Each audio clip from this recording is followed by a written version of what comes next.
Bonjour à tous, bienvenue sur la chaîne de la causerie, très heureux de vous retrouver aujourd'hui pour parler évidemment de la finale de la Coupe d'Afrique des Nations 2024, une compétition qui va s'achever ce dimanche, qu'on a couvert tout au long de la compétition. On a fait nos favoris, on a fait les huitièmes, on a fait les quarts, on a fait les demi. Merci pour la vidéo sur les demi qui a parfaitement bien marché, qui a fait un peu plus de 1200 vues, pardon. Donc c'était très bon. On se régale à parler de la Coupe d'Afrique des Nations, la canne du siècle, là qui nous régale encore, qui nous a offert des scénarios un peu plus fous et on va aborder cette finale entre le Nigeria et la Côte d'Ivoire, si ça vous plaît, bien vous abonner. On a passé les 120 abonnés. Merveilleux. On a mis 2 mois à passer les 100 abonnés et on a mis 3 jours à prendre un 20 comme ça d'un coup. C'est merveilleux, c'est développement. Et c'est explosion. Comment il va, Melvin qui accompagne par la canne tout le temps. Ouais, écoute, très bien, hein, cette CAN malheureusement qui s'achève, hein, j'ai envie de dire, un mois de compétition qui était rythmé, avec de très belles surprises, de très belles découvertes, et voilà, ça se fait en beauté avec une belle finale, à n'en pas douter, entre le Nigeria et la Côte d'Ivoire. Exactement. On a fait 100% sur les demi-finales. Il y a eu quelques, voilà, Ah ouais, ouais, des ouais. gens qui croyaient pas en nous dans Et les sachant commentaires. qu'en plus, on a prédit les scénarios, puisqu'on avait dit Nigeria-Afrique du Sud, ça allait aux prolongations de tir au but. Donc, Ouais, c'est vrai. voilà. Ouais, là franchement on a plutôt été bon sur les demi. Bon, on sait pas trop. Et franchement on a eu de belles intuitions pendant la canne. Parce qu'on avait mis Côte d'Ivoire en finale. Ouais, on est des experts du football africain. On avait mis la RDC en belle surprise, donc c'est pas mal. On n'est pas trop mal, et puis on va commencer tout de suite. Parti pour la finale. Bon, on va évidemment commencer par la petite finale, celle qui aura lieu samedi après-midi ou samedi soir, je ne sais plus exactement l'horaire. C'est l'Afrique du Sud contre la République démocratique du Congo. L'Afrique du Sud qui est tombée au pénalty face au Nigeria en demi-finale. La RDC, elle a été battue par la Côte d'Ivoire sur un but de Sébastien Haller. Une petite finale qui sont concrètement les deux surprises, je trouve, de cette Coupe d'Afrique. Hein. L'Afrique du Sud qui était vraiment inattendue pour le coup, pour ma part, et la RDC qui confirme les très bons espoirs qu'on avait en deux de cette très très belle équipe qui a eu, voilà, on sait ce que vit actuellement la République démocratique du Congo en termes de politique interne et de mouvement social. Ça pourrait être une belle récompense pour ces léopards d'aller chercher cette troisième place face à l'Afrique du Sud. J'ai toujours été entremêlé à la politique, surtout en Afrique. Et c'est vrai que ça serait entre guillemets un bon bol d'air à ce pays qu'est la RDC, si la RDC finirait troisième de cette CAN, parce que pour moi la RDC a été l'une des équipes les plus complètes de cette compétition, avec Sébastien Desabre qui a fait un très très gros travail avec ce groupe.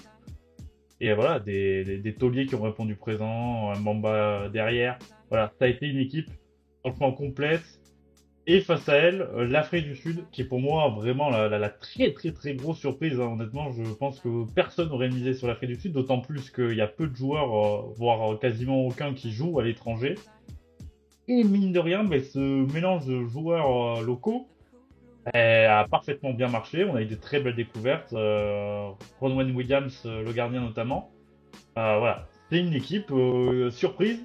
Maintenant, est-ce que avec entre guillemets la déception de l'élimination en demi-finale, tu auras toujours la tête à la troisième place? C'est toujours quelque chose de Oui, compliqué ces matchs de la troisième place.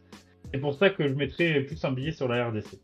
je mettrais plus un petit billet aussi également sur la RDC, tout simplement parce que après les matchs pour la troisième place, c'est toujours quelque chose je dirais pas C'est anecdotique, particulier à aborder. et c'est particulier à aborder parce que tu as la déception de pas aller en finale. Tu dois te remettre dedans pour jouer cette match pour la troisième place qui en fait t'amène pas grand chose à part la médaille en chocolat. Quoi.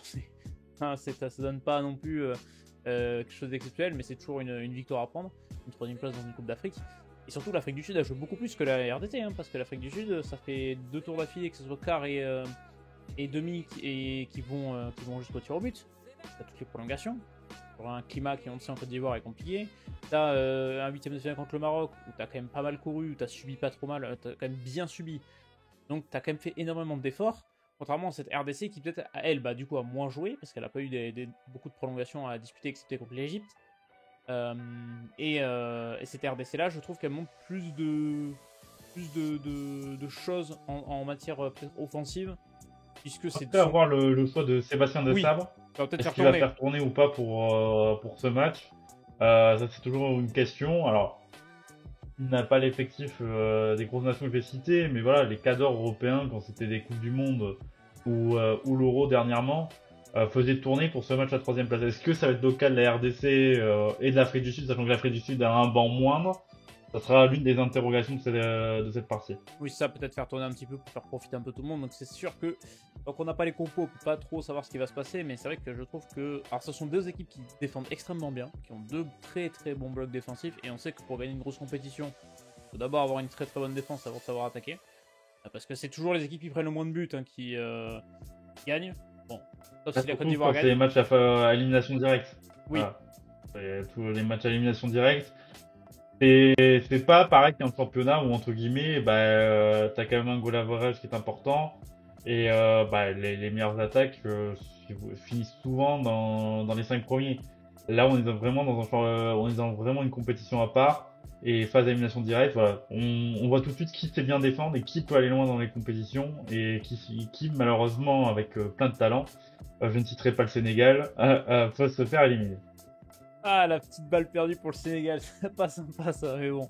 Non, mais c'est vrai que oui, les compétitions internationales, ce sont sur les matchs à élimination directe, c'est souvent celle qui a la meilleure défense qui l'emporte.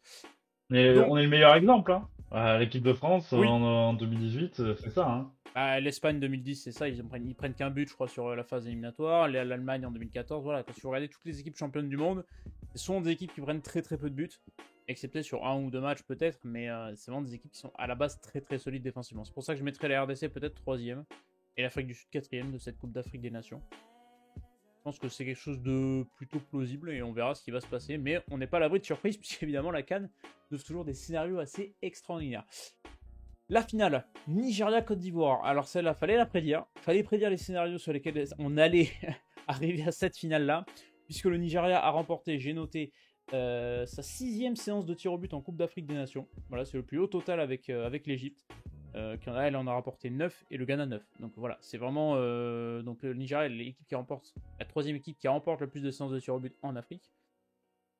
Qui va faire face à cette Côte d'Ivoire? La Côte d'Ivoire, on l'a dit, immortelle, rescapée, qui nous offre un scénario miraculé, c'est fou, qui nous offre les Ivoiriens.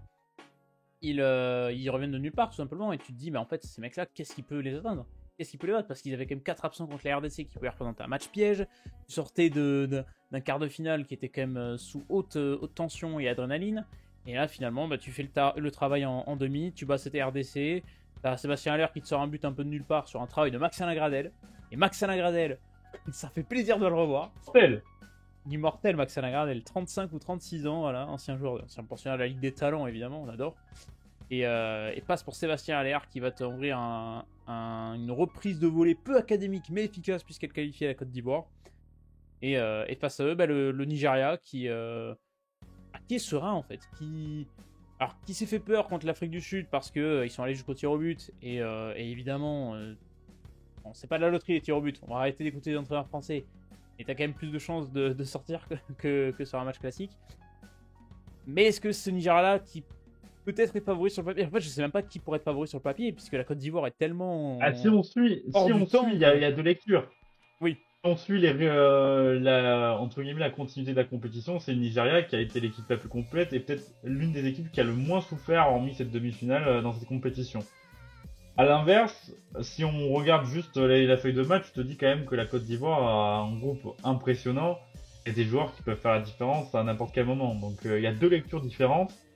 Moi j'ai tendance à privilégier le collectif, donc pour moi le Nigeria serait favori de cette finale. Maintenant, mon choix du gagnant, comme je l'ai dit, je pense que cette CAN est destinée à la Côte d'Ivoire. Il y a eu tellement de scénarios favorables que, entre guillemets, ça me paraît peu probable, vraiment peu probable que la Côte d'Ivoire perde cette CAN, tellement elle est passée par des trous de souris. C'est juste fabuleux ce qu'ont vécu les éléphants. Ah vraiment, c'est fou, et tu te dis en fait s'ils perdent, ça serait décevant parce qu'après tout ce qu'ils ont vécu, tout ce qu'ils ont fait, d'où est-ce qu'ils viennent, c'est l'ambiance que tu vas avoir dans le stade. L'espoir a repris au sein du pays, c'est-à-dire que quand Emers Faye reprend l'équipe après la phase de poule, on se dit bon, s'il fait un match correct contre le Sénégal, voilà. Et mine de rien, tu sors le Sénégal, tu sors le Mali, t'arrives à battre la RDC. Bien évidemment que l'engouement est là et que tous les Ivoiriens n'attendent qu'une chose, c'est de voir un de leurs joueurs lever cette CAN. Et sacrée ambiance sur la demi-finale. Je pense que la finale, l'ambiance va être exceptionnelle dans... Je sais pas combien il y a de places dans le stade, mais à domicile forcément. Le Nigeria sera... Ouais, bah, le Nigeria va être tout seul, hein. Concrètement, les Nigérians, là, c'est seul contre tous. Avec surtout un système, moi j'ai trouvé le Nigeria, bon, bah, après la première journée, ils sont passés à 5 derrière. Et alors depuis, ça a rééquilibré cette équipe. On trouvait vraiment, on l'avait dit, hein, lors de la preview, très déséquilibré défensivement. Et en fait, ce passage à 5 derrière a fait que maintenant ce Nigeria est très bien équilibré, très solide, très efficace. Avec un Victor Osimhen qui n'a marqué qu'un seul but, mais qui est très précieux dans le collectif. Comme tu l'as dit, le Nigeria, avec ce changement de système, est moins dépendante de sa force offensive. Et ça, c'est plutôt une bonne chose pour aller loin dans les compétitions. On sait que le Nigeria a pas mal d'attaquants de talent. Hein. Osimhen n'est pas le premier, ne sera pas le dernier. Mais il leur manquait cette force, entre guillemets, défensive pour aller loin dans une compétition. Là, très clairement, je trouve que l'équipe est complète et que le Nigeria a trouvé quelque chose. Alors, est-ce que ça sera suffisant pour battre la Côte d'Ivoire qui va être poussée à fond par son public? Ça, c'est une autre histoire. Mais en tout cas, oui, le Nigeria, dans cette compétition, a été, en termes linéaires, la meilleure équipe de la compétition. C'est ça, il y a eu une montée en puissance en fait de la part du Nigeria et ces deux équipes qui vont se retrouver puisqu'ils sont affrontés en poule pour une victoire 1-0 du Nigeria lors de la deuxième journée de phase de poule. La tendance n'est pas la même, l'entraîneur de la Côte d'Ivoire n'est pas la même, et ça c'est fou de te dire ça sur la Coupe d'Afrique. Et ça sera dimanche 21h. Les éléments sont différents. Et en plus, donc attention. C'est vrai que dans la preview, moi je m'attendais pas à ce que le Nigeria fasse une aussi bonne Coupe d'Afrique des Nations. Je la mettais pas aussi. Alors, aller jusqu'en finale, non. Moi, je sais que j'avais mis vraiment comme potentiel vraiment trouble fête, aller peut-être en demi-finale et peut-être sur un malentendu cette finale. Mais oui, c'est une petite surprise. Ils ont assumé. Il y a eu très peu d'équipes qui ont assumé leur statut. Et le Nigeria a assumé son statut d'outsider jusqu'au bout, en étant vraiment une équipe solide, complète. On n'a pas beaucoup parlé et mine de rien, ils se retrouvent en finale. Assez logiquement en plus. Donc voilà, bravo au Nigeria qui fait une très très belle canne quoi qu'il arrive. Mais dans tous les cas, de toute façon, excepté la Côte d'Ivoire, parce que c'est le pays organisateur et qu'il y a des scénarios fous, tu regardes Nigeria, RDC, Afrique du Sud, ce sont des nations qui sont passées sous le feu des radars, dont on a très très peu parlé, et qui ont fait leur compétition de manière en fixant une base défensive extrêmement solide. L'esprit de groupe. Voilà, aussi. Ouais. Et en véhiculant un peu l'esprit de groupe, l'unité, le collectif. Ce qui n'a pas été le cas des grosses nations. On a beaucoup parlé d'individualité et peu de collectif. Et je pense que si le Maroc, entre guillemets le Maroc, la Tunisie, l'Algérie, veulent retrouver les sommets, il va falloir qu'ils s'inspirent de ces équipes pour la RDC et l'Afrique du Sud, c'est-à-dire vraiment se baser en premier lieu sur un collectif très fort. Exactement. Eh bien écoute, la question fatidique. Qui va remporter cette Coupe d'Afrique des Nations 2024 ? Édition Côte d'Ivoire, finale Nigeria-Côte d'Ivoire dimanche 21h. Bon choix. Ah, moi, comme je l'ai dit, ça sera la Côte d'Ivoire. Voilà. Sans hésiter, peut-être que je me plante. Et je souhaite à tous les supporters du Nigeria que je me plante. Mais voilà, pour moi, cette équipe de la Côte d'Ivoire, il y a trop d'éléments qui font penser qu'ils vont la gagner. On connaît, alors, je suis pas superstitieux, mais tu sais très bien que quand il y a des éléments, autant d'éléments qui tournent en ta faveur, ça sent quand même bon. C'est ça. Je me demande si Didier Drogba n'a pas appelé le marabout après le match contre la Guinée équatoriale. Mais c'est vrai qu'ils reviennent de tellement loin que c'est vrai que ça ferait un très très beau champion la Côte d'Ivoire. Hein. J'ai rien contre le Nigeria qui est aussi un beau champion. Hein. Je dis pas le contraire. Mais chez elle, la Côte d'Ivoire avec ce scénario-là, tu dis ils ne peuvent qu'aller au bout en fait. Il y a rien qui peut les arrêter. Ouais, il y a une force mentale qui est sortie à défaut entre guillemets d'avoir quelque chose vraiment de solide, stable.